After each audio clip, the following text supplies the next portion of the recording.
Hi, Jeremiah. How are you? Good. How are you doing? I'm good, thanks. I'm so excited to be chatting with you. I got my buff on already. I'm ready to support. And Love so, it. Thanks how, for the support. of course, have to, right?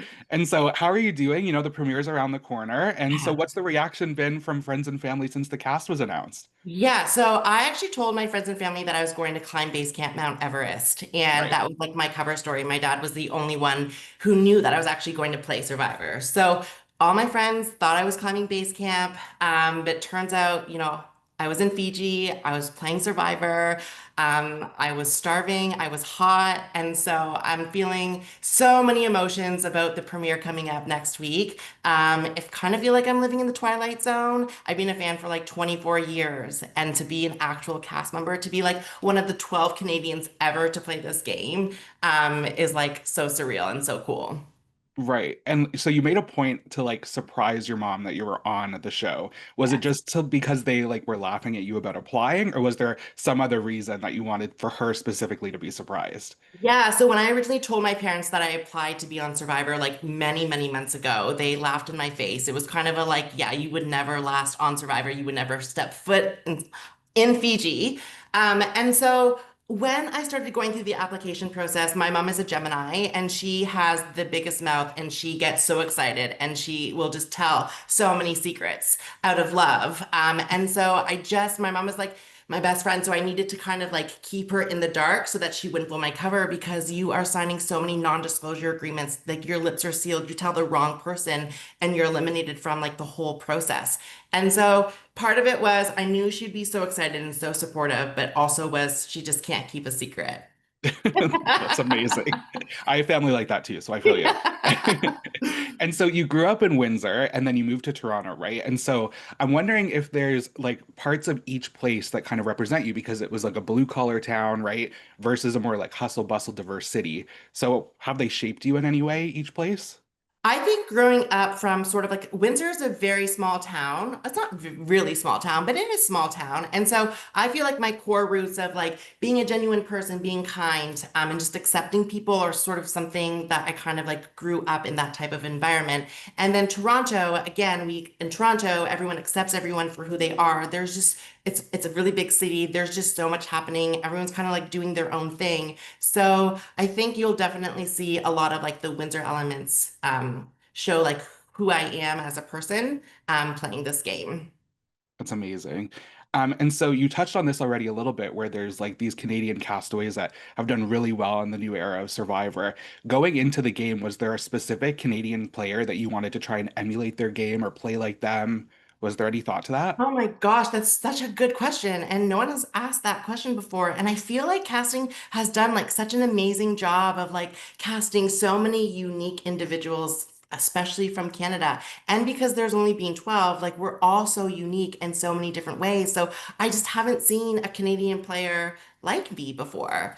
And if I was to think about all of the players, everyone is just so unique in their own ways, which is like actually really cool. Yeah. Well, and they've played so many different styles of games. We've had winners come out, we have finalists, right? And so it's like it's a lot to live up to, is that right? Yeah, and so for me, going to play Survivor, I know the history of like how well Canadian Survivors players do, but for me, it was just sort of like a personal dream, a goal. Like I'm the least person who would ever play Survivor. I love like routine. I love showers. Like I love comfort. So a lot of like my preparation was like meditation, so that like when I was out in Fiji, that I would be able to like mentally participate. I hate the heat. I hate the sand. I really don't like the ocean. So I also feel like going on Survivor is like anybody can apply. It's offered to like all walks of life. And so I just hope that I'm able to like make people laugh because I'm just so completely out of my element. You have already made everyone laugh, so I love Thank it. you. And so you said in your interviews before the show, you said that like the panda bear is the animal that best represents you. And so I'm wondering what in life, brings out that cuddly panda side, and what about people, may bring out like the claws of the panda side? Yeah, I feel like just the elements of Mm, like not eating and not sleeping, and this was like the second hottest season they've ever filmed Survivor. And so that alone, you might see some claws come out. that's amazing. And have you felt like the panda was always like the animal that represented you, or has it was it something that you kind of grew into, like that, that softness or fierceness? Was that always there? It's just like everybody always looks at like a panda bear and they want to pet the panda bear and they're so cute and they're so cuddly. But then they have their claws and then they can claw you. So I feel like I've always been a panda bear. That's awesome. And so you've been a fan since, like you said, since season two. And so I'm wondering what your take is of why the show still resonates with people after so long, and why do lifelong fans of the show want to have this adventure, right? So like Survivor represents like all walks of life forming a community with like no rules. And everybody has an agenda, everybody has a strategy, everybody really wants to be there. I mean, CBS does like a really great job at like casting 18 unique castaways, and everyone is so great in their unique ways. And so it's Survivor's been on for 25 years. They're celebrating the 25th anniversary, but it all depends on who's playing the game, why are they playing, and what does playing Survivor mean to them. And so, some people are playing Survivor because they really want the $1 million, or they need the $1 million, or they just want to be on Survivor. And there's just so many, there's so many facets to it too. It's just sort of like, you don't need to be athletic. You don't need to be super smart. You can be athletic. You can be super smart. Like it's just all walks of life. And Survivor is just is the original of reality television shows. And I mean, I think it speaks for itself that it's been on for 25 years and it's still growing strong. Hmm. Absolutely. And like the fans are always in the conversation too. And so even last season, there was this debate still about whether people should play this game from a place of loyalty and honesty versus, being more deceptive and strategic. So having watched some of 48 before you went out there, did you have a sense of how you were hoping to play based on those two things? So listen, everyone can be judging from their sofas until you actually get out there and you know what it feels like.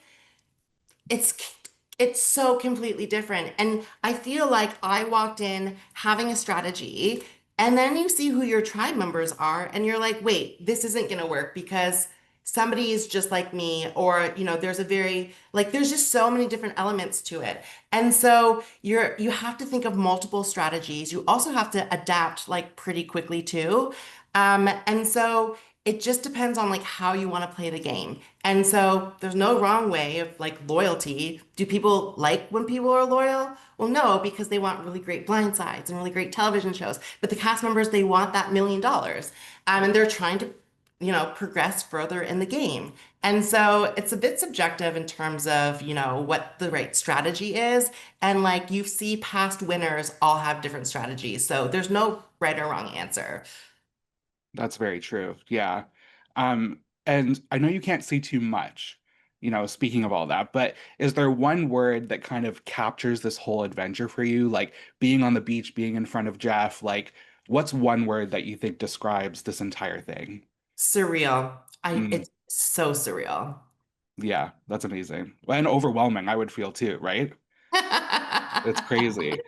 I Okay, feel like hunger is before overwhelming, but hunger before. Okay, you know what? That's fair too.